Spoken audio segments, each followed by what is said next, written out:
जय गुरु रविदास।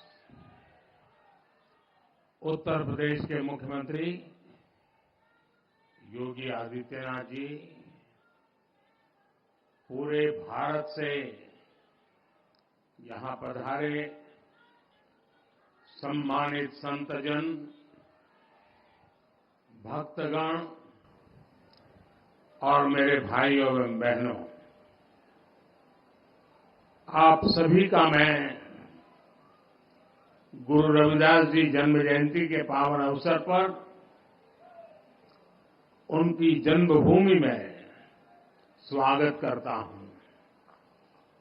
आप सब रविदास जी की जयंती के पर्व पर इतनी दूर से यहां आते हैं।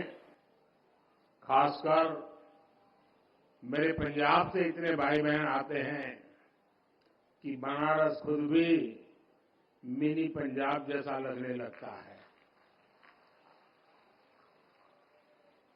ये सब संत रविदास जी की कृपा से ही संभव होता है।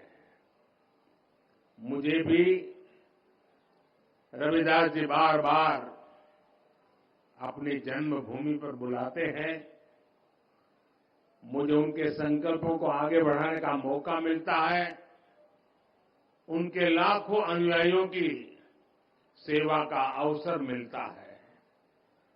गुरु के जन्म तीर्थ पर उनके सब अनुयायियों की सेवा करना मेरे लिए किसी सौभाग्य से कम नहीं है।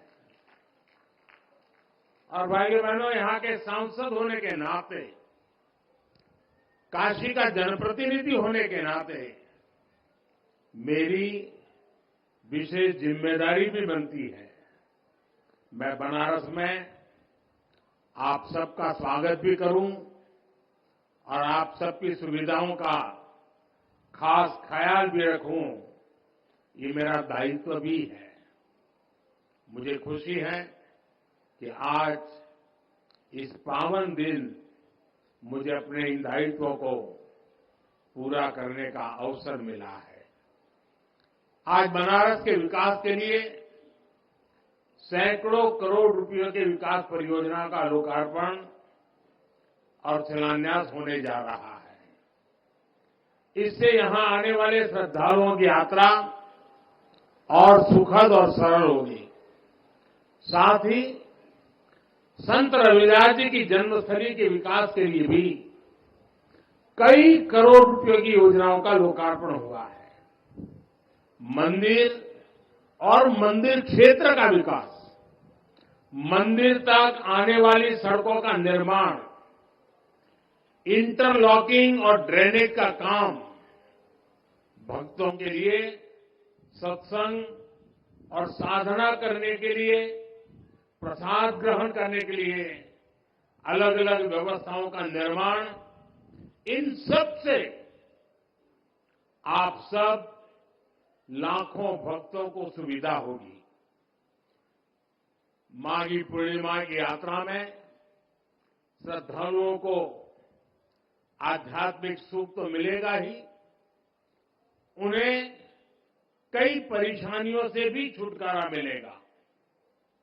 आज मुझे संत रविदास जी की नई प्रतिमा के लोकार्पण का भी सौभाग्य मिला है। संत रविदास म्यूजियम की आधारशिला भी आज रखी गई है। मैं आप सभी को इन विकास कार्यों की अनेक अनेक शुभकामनाएं देता हूं। मैं देश और दुनिया भर के सभी श्रद्धालुओं को संत रविदास जी की जन्म जयंती और माघी पूर्णिमा की हार्दिक बधाई देता हूं। साथियों, आज महान संत और समाज सुधारक गाडगे बाबा की जयंती भी है। गाडगे बाबा ने संत रविदास की तरह ही समाज को रूढ़ियों से निकालने के लिए, दलितों वंचितों के कल्याण के लिए बहुत काम किया था। खुद बाबा साहब आंबेडकर उनके बहुत बड़े प्रशंसक थे। गाडगे बाबा भी बाबा साहब से बहुत प्रभावित रहते थे। आज इस अवसर पर मैं गाडगे बाबा के चरणों में भी श्रद्धापूर्वक नमन करता हूं। साथियों, अभी मंच पर आने से पहले मैं संत रविदास जी की मूर्ति पर पुष्प अर्पित करने, उन्हें प्रणाम करने भी गया था। इस दौरान मेरा मन जितनी श्रद्धा से भरा था, उतनी ही कृतज्ञता से भी भीतर महसूस कर रहा था। वर्षों पहले भी जब मैं न राजनीति में था, न किसी पद पर था, तब भी संत रविदास जी की शिक्षाओं से मुझे मार्गदर्शन मिलता था। मेरे मन में ये भावना होती थी कि मुझे रविदास जी की सेवा का अवसर मिले। और आज काशी ही नहीं, देश की दूसरी जगहों पर भी संत रविदास से जुड़े संकल्पों को पूरा किया जा रहा है। रविदास जी की शिक्षाओं को प्रसारित करने के लिए नए केंद्रों की स्थापना भी हो रही है। अभी कुछ महीने पहले ही मुझे मध्य प्रदेश के सतना में भी संत रविदास स्मारक एवं कला संग्रहालय के शिलान्यास का सौभाग्य मिला था। काशी में तो विकास की पूरी गंगा ही बह रही है। साथियों, भारत का इतिहास रहा है, जब भी देश को जरूरत हुई है, कोई न कोई संत, ऋषि, महान विभूति भारत में जन्म लेते हैं। रविदास जी तो उस भक्ति आंदोलन के महान संत थे, जिसने कमजोर और विभाजित हो चुके भारत को नई ऊर्जा दी थी। रविदास जी ने समाज को आजादी का महत्व भी बताया था और सामाजिक विभाजन को भी पाटने का काम किया। ऊंच नीच, छुआछूत, भेदभाव, इस सब के खिलाफ उन्होंने उस दौर में आवाज उठाई थी। संत रविदास एक ऐसे संत है जिन्हें मत, मजहब, पंथ, विचारधारा की सीमाओं में नहीं बांधा जा सकता। रविदास जी सबके हैं और सब रविदास जी के हैं। जगतगुरु रामानंद के शिष्य के रूप में उन्हें वैष्णव समाज भी अपना गुरु मानता है। सिख भाई बहन उन्हें बहुत आदर की दृष्टि से देखते हैं। काशी में रहते हुए उन्होंने मन चंगा तो कठौती में गंगा की शिक्षा दी थी। इसलिए काशी को मानने वाले लोग, मां गंगा में आस्था रखने वाले लोग भी रविदास जी से प्रेरणा लेते हैं। मुझे खुशी है कि आज हमारी सरकार रविदास जी के विचारों को ही आगे बढ़ा रही है। भाजपा सरकार सबकी है। भाजपा सरकार की योजनाएं सबके लिए है। सबका साथ, सबका विकास, सबका विश्वास और सबका प्रयास, ये मंत्र आज 140 करोड़ देशवासियों से जुड़ने का मंत्र बन गया है। साथियों, रविदास जी ने समता और समरसता की शिक्षा भी दी और हमेशा दलितों, वंचितों की विशेष रूप से चिंता भी की। समानता, वंचित समाज को प्राथमिकता देने से ही आती है। इसलिए जो लोग, जो वर्ग विकास की मुख्य धारा से जितना ज्यादा दूर रह गए, पिछले 10 वर्षों में उन्हें ही केंद्र में रखकर काम हुआ है।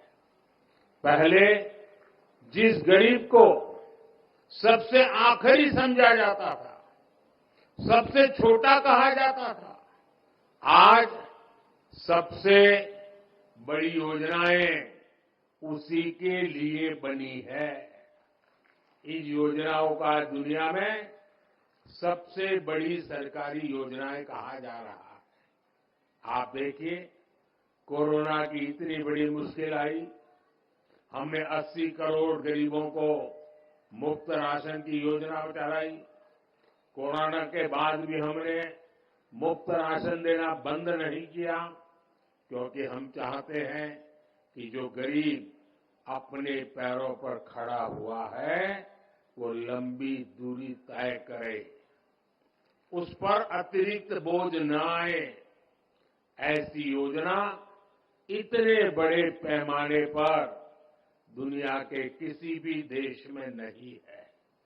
हमने स्वच्छ भारत अभियान चलाया, देश के हर गांव में हर परिवार के लिए मुफ्त शौचालय बनाया। इसका लाभ सबसे ज्यादा दलित, पिछड़े हमारे परिवारों को, खासकर हमारी एससी, एसटी, ओबीसी माताओं बहनों को हुआ है। इन्हें ही सबसे ज्यादा खुले में शौच के लिए जाना पड़ता था, परेशानियां उठानी पड़ती थी। आज देश के गांव-गांव तक साफ पानी पहुंचाने के लिए जल जीवन मिशन चल रहा है। 5 वर्षों से भी कम समय में 11 करोड़ से ज्यादा घरों तक पाइप से पानी पहुंचाया गया है। करोड़ों गरीबों को मुफ्त इलाज के लिए आयुष्मान कार्ड मिला है। उन्हें पहली बार ये हौसला मिला है कि अगर बीमारी आ भी गई तो इलाज के अभाव में जिंदगी खत्म नहीं होगी। इसी तरह जन-धन खातों से गरीब को बैंक जाने का अधिकार मिला है। इन्हीं बैंक खातों में सरकार सीधे पैसा भेजती है। इन्हीं खातों में किसानों को किसान सम्मान निधि जाती है, जिनमें से करीब 1.5 करोड़ लाभार्थी हमारे दलित किसानी हैं। फसल बीमा योजना का लाभ उठाने वाले किसानों में बड़ी संख्या दलित और पिछड़े किसानों की है। युवाओं के लिए भी 2014 से पहली जितनी स्कॉलरशिप मिलती थी, आज हम उससे 2 गुनी स्कॉलरशिप दलित युवाओं को दे रहे हैं। इसी तरह 2022-23 में पीएम आवास योजना के तहत हजारों करोड़ रुपए दलित परिवारों के खातों में भेजे गए, ताकि उनका भी अपना पक्का घर हो। और भाइयों बहनों, भारत इतने बड़े बड़े काम इसलिए कर पा रहा है क्योंकि आज दलित, वंचित, पिछड़ा और गरीब के लिए सरकार की नीयत साफ है। भारत ये काम इसलिए कर पा रहा है क्योंकि आपका साथ और आपका विश्वास हमारे साथ है। संतों की वाणी हर युग में हमें रास्ता भी दिखाती है और हमें सावधान भी करती है। रविदास जी कहते थे, जात पात्र के फेर मही, उर्जी रही सब लोग, मानुष ताकू खात है, रैदास जात कर लोग। अर्थात ज्यादातर लोग जात पात के भेद में उलझे रहते हैं, उलझाते रहते हैं। जात पात का यही रोग मानवता का नुकसान करता है। यानी जात पात के नाम पर जब कोई किसी के साथ भेदभाव करता है तो वो मानवता का नुकसान करता है। अगर कोई जात पात के नाम पर किसी को भड़काता है तो वो भी मानवता का नुकसान करता है। इसलिए भाई और बहनों, आज देश के हर दलित को, हर पिछड़े को एक और बात ध्यान रखनी है। हमारे देश में जाति के नाम पर उकसाने और उन्हें लड़ाने में भरोसा रखने वाले इंडी गठबंधन के लोग दलित, वंचित के हित की योजनाओं का विरोध करते हैं। और सच्चाई ये है कि ये लोग जाति की भलाई के नाम पर अपने परिवार के स्वार्थ की राजनीति करते हैं। आपको याद होगा, गरीबों के लिए शौचालय बनाने की शुरुआत हुई थी तो इन लोगों को उन्होंने इसका भी मजाक उड़ाया था। उन्होंने जनधन खातों का भी मजाक उड़ाया था। इन्होंने डिजिटल इंडिया का विरोध किया था। इतना ही नहीं, परिवारवादी पार्टियों की एक और पहचान है, ये अपने परिवार से बाहर किसी भी दलित, आदिवासी को आगे बढ़ने नहीं देना चाहते। दलित, आदिवासियों का बड़े पदों पर बैठना इन्हें बर्दाश्त नहीं होता है। आपको याद होगा, जब देश में पहली आदिवासी महिला राष्ट्रपति बनने के लिए महामहिम द्रौपदी मुर्मू जी चुनाव लड़ रही थी, तो किन किन लोगों ने उनका विरोध किया था? किन किन पार्टियों ने उन्हें हराने के लिए सियासी लामबंदी की थी? वे सब की सब यही परिवारवादी पार्टियां आई थी, जिन्हें चुनाव के समय दलित, पिछड़ा, आदिवासी अपना वोट बैंक नजर आने लगता है। हमें इन लोगों से, इस तरह की सोच से सावधान रहना है।